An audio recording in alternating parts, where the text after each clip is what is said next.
Hello friends, welcome back my YouTube channel की नई उड़ान। तो इस वीडियो में हम बात करने वाले हैं जो भूलने से रिलेटेड प्रॉब्लम्स होती है उसी टॉपिक पर बात करेंगे। और आई होप आप सभी स्वस्थ होंगे, मस्त होंगे और अच्छे होंगे। तो टॉपिक हमारा है याददाश्त को लेके, यानी कि मेमोरी को लेके। स्कूल जहाँ पे हम पढ़ाते हैं वहाँ पे एक बच्चे का क्वेश्चन था कि मैम जो चीज़ें याद करते हैं बहुत जल्दी भूल जाते हैं। तो उसी पर इस वीडियो में हम बात करेंगे। मैं अपना एक्सपीरियंस शेयर करूँगी, आप लोग ध्यान से सुनना। भूलते क्यों हैं, चीज़ों को हम क्यों भूल जाते हैं? या तो हम उस चीज़ को अच्छे से पढ़ते नहीं हैं, या फिर अगर हम पढ़ लेते हैं उसके बाद सेकेंड टाइम उस चीज़ पर ध्यान नहीं देते हैं, तभी तो उस चीज़ को हम भूल रहे होते हैं। खुद में कोई परफेक्ट नहीं होता है, कोई जीनियस नहीं होता है। अगर कोई चीज़ हम रिवाइज कर रहे हैं, अगर हम उसको एक बार में अच्छे से पढ़ लेते हैं, उसके बाद उसको 7 डेज यानी 1 वीक में 7 डेज होते हैं, उन 7 डेज में अगर हम उसको सेकेंड टाइम फिर से रिवाइज करेंगे तो वो चीज़ हमारे माइंड में रहती है, उस चीज़ को हम नहीं भूलते हैं। लेकिन अगर आज हमने कोई चीज़ पढ़ी और उसको महीने भर चले गए, 2 महीने निकल गए, हमने उसको ध्यान ही नहीं दिया, तो नॉर्मली सी बात है, आपका IQ लेवल कितना भी अच्छा क्यों ना हो, आप भूलेंगे। हमारी मेमोरी में कोई भी चीज़ एक लिमिट तक रह सकती है। इसका मतलब ये नहीं कि कोई भी चीज़ हमने पढ़ी है, उसको हमने एक बार पढ़ी और हम उसको लाइफ टाइम पढ़ते ही नहीं है और वो हमको याद रहे, ऐसा नहीं है। अगर ऐसा होगा तो हमारे मेमोरी में, हमारे माइंड में बहुत ज़्यादा बर्डन होने लगेगा और हमारी मेमोरी हैंग करने लगेगी। तो जो चीज़ें हम पढ़ते हैं उनको भूलने का भी गुण हमारे अंदर होता है। डिपेंड ये करता है कि जो चीज़ आप पढ़ रहे हैं उसकी आपने प्रैक्टिस कितनी की है। जैसे आपने कोई टॉपिक रिवाइज किया, आज हमने कोई टॉपिक रिवाइज किया है और उसको हमने 1 वीक यानी कि 7 डेज में हमने उसको 1 दिन और रिवाइज किया, तो जो चीज़ें हम बीच में भूलने लगे थे उसको हम 7 डेज में जब हम रिवाइज कर लेते हैं तो वो फिर हमसे उनको याद आ जाती हैं।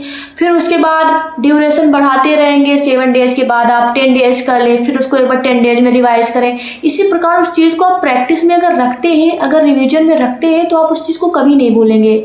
लेकिन अगर एक बार पढ़ने के बाद अगर आप उस चीज़ को पढ़ते ही नहीं हैं, महीने निकल जाते हैं, 2 महीने निकल जाते हैं, उसके बाद ये सवाल करते हैं कि चीज़ ये हम पढ़ते हैं और भूल जाते हैं, तो ये नॉर्मली सबके साथ होता है। इसमें आपके माइंड में कोई दिक्कत नहीं है। दिक्कत ये है कि आप उस चीज़ की प्रैक्टिस नहीं कर रहे हैं।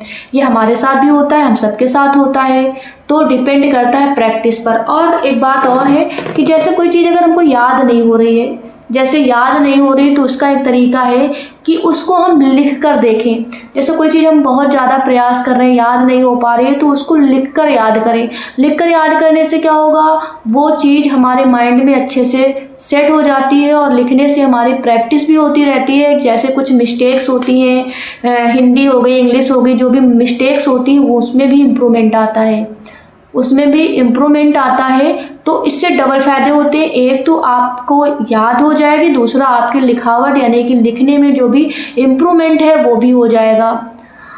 तो ये सारी चीज़ें होती हैं। और थर्ड पॉइंट ये है कि जब पढ़ाई करें तो सबसे इम्पोर्टेंट बात ये होती है कि मैंने स्कूल में भी नोट किया, जो बच्चे होते हैं मौन धारण करके पढ़ाई करते हैं। जैसे उनको कुछ रिवाइज करना होता है तो वो मौन हो जाते हैं और मौन होकर बुक को देखा करते हैं, तो ये गलत तरीका है। जब हम पढ़ने बैठे हैं तो हमारे मुख से आवाज़ निकलनी चाहिए। इससे क्या होता है, जब हम बोल बोल के पढ़ते हैं तो हमारे जो बॉडी की जो ज्ञानेंद्रियाँ होती हैं वो एक्टिव हो जाती है, हमारा माइंड एक्टिव हो जाता है और जो चीज़ें हम पढ़ते हैं वो हमें अच्छे से याद होती हैं। लेकिन जब हम बुक को ओपन करके बैठे हैं, सामने देख रहे हैं और उसको देख रहे हैं, कुछ टाइम तो हमारा मन बुक में जा रहा है, उसके बाद हमारा जो माइंड है वो बुक से हटके किसी और चीज़ में चला गया। जब हम खुद पे फोकस करते हैं तो फिर आ जाते हैं बुक पे, तो इससे क्या होता है, हमारा जो कंसंट्रेशन है वो बुक पे हो नहीं पाता है, जिससे हमें चीज़ें याद नहीं हो पाती हैं।